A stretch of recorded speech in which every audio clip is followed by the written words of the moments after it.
Para compreender os caminhos que conduziram à unificação da Alemanha, é mister que se recue aos estertores do século XVIII e aos abalos sísmicos provocados pelas guerras napoleônicas no início do século XIX. Foi nesse período de convulsões que o mundo germânico, até então repartido em centenas de entidades políticas, começou a perceber-se como um corpo em busca de unidade, mesmo que ainda de modo vago e incipiente. O Sacro Império Romano Germânico, que durante séculos fora a estrutura nominal da unidade alemã, já se encontrava, àquela altura, em estado avançado de decomposição. Criado no ano de 962 e legitimado por uma mitologia política que remontava à Roma antiga, o Império era, na prática, uma colcha de retalhos de reinos, principados e cidades livres, muitas vezes rivais entre si e submetidos a uma autoridade imperial meramente simbólica. A Revolução Francesa e, sobretudo, a ascensão de Napoleão Bonaparte precipitaram a derrocada definitiva dessa ordem anacrônica. A ofensiva militar francesa atravessou o Reno e, sob o pretexto de libertar os povos do despotismo feudal, espalhou a dominação napoleônica por vastas regiões germânicas.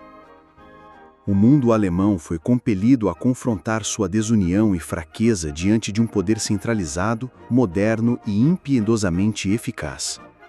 Em 1806, após a humilhante derrota austríaca na Batalha de Austerlitz, o imperador Franz II declarou extinto o Sacro Império Romano-Germânico, abdicando do título imperial e assumindo, dali em diante, apenas o título de Imperador da Áustria.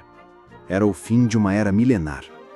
Em seu lugar, Napoleão impôs a criação da chamada Confederação do Reno, uma liga de estados alemães sob sua tutela direta, subordinada à hegemonia francesa. A Confederação do Reno, embora efêmera, constituiu uma reorganização radical do espaço político germânico. Muitos dos pequenos estados foram suprimidos, e os restantes passaram a experimentar formas administrativas mais centralizadas e eficientes, em parte inspiradas pelo modelo francês. Paradoxalmente, a dominação de Napoleão, ao mesmo tempo em que humilhava os alemães, plantava em solo fértil as sementes da unidade futura. A ocupação estrangeira, como frequentemente ocorre na história dos povos, despertou o sentimento nacional.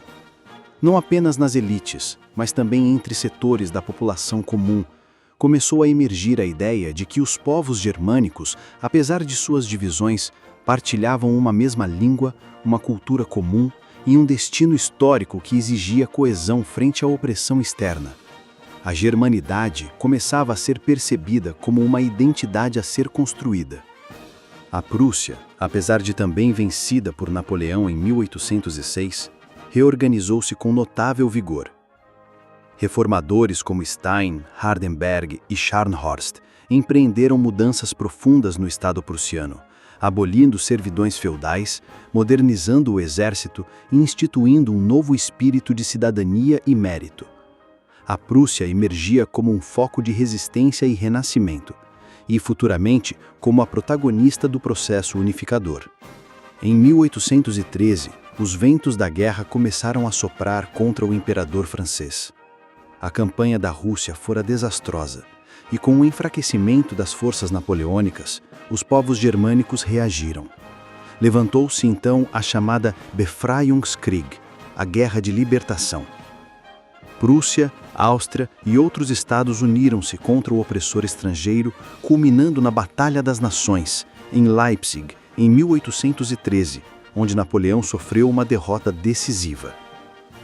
O Congresso de Viena, em 1815, buscou restaurar a ordem antiga, mas não podia mais ignorar as transformações profundas em curso.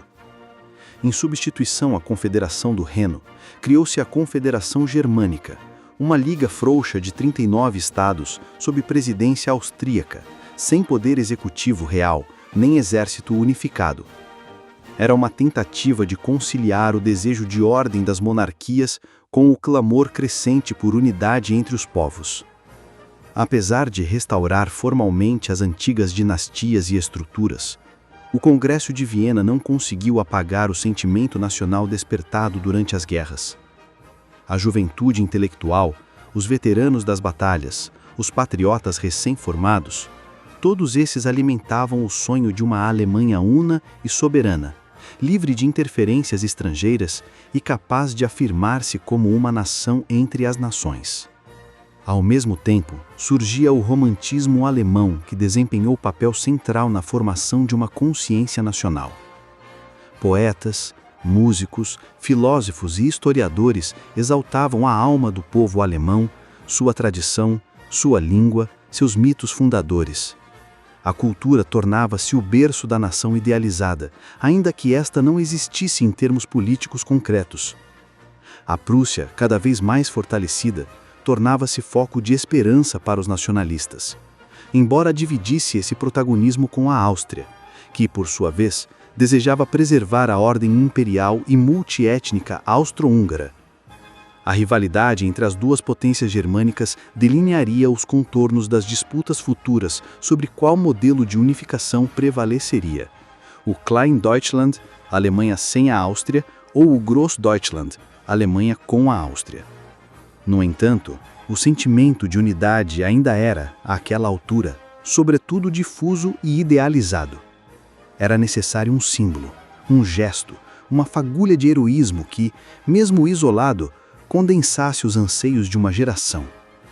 Este símbolo surgiu, tragicamente, na figura de um jovem obscuro, Friedrich Staps, jovem estudante e comerciante de 17 anos, nascido em Turingen, inflamado pelo ideal de liberdade alemã.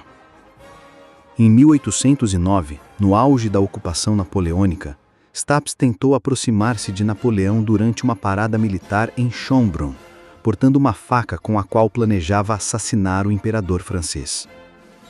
Descoberto antes de consumar o intento, foi imediatamente preso e interrogado.